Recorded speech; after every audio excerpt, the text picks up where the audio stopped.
তোমরা যে মহিষের লালন পালন করো, দেখাশোনা করো, এর জন্য টাকা কি তোমাদের মাসে দেয় নাকি প্রতিদিনেরটা প্রতিদিন দেয়? বছরে দেয়।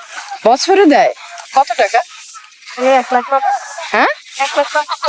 1,90,000। ও হাসলো কেন? আমি শুনলাম 600 টাকা দেয়।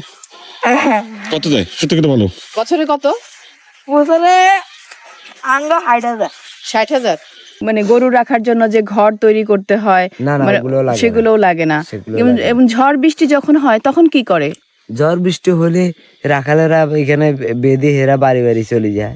রাখালেরা চলে যায়, কিন্তু এই যে মহিষ মোষ ভিজে। বৃষ্টিতে ভিজে। হ্যাঁ, বৃষ্টিতে ভিজলে ওদের কোনো সমস্যা হয় না, ওরা তো সবসময় পানিতে থাকে। যখন ও আচ্ছা, মহিষ তো সবসময় পানিতে থাকে। হ্যাঁ। হ্যাঁ, আচ্ছা, এই যে এই দ্বীপে এত মহিষ, হ্যাঁ, এরা মালিক বুঝে কিভাবে কার কোনটা মহিষ? কার কোনটা বলতে মানে হেরা যখন একসাথে থাকে ওরা মানে মানুষের মতো একটা আত্মীয় হয়ে যায়। হ্যাঁ, মানে এক সাথে একের একটা ক্লোজ পরিচিত। তো একটার থেকে একটা আলাদা হলে যেখানে থাকুক ওরা মানে চিৎকার করি, মানে উটারে টোয়াই নিয়ে মানে একসাথে আসি, যখন আসবে তখন যাই মানে ওর চিৎকার বাধ্য হবে। এই সূর্যদ্বীপে শুধু মহিষ না, এখানে অনেক গরুও দেখা যাচ্ছে। তার মানে গরু, মহিষ, আবার হরিণও আসে এখানে।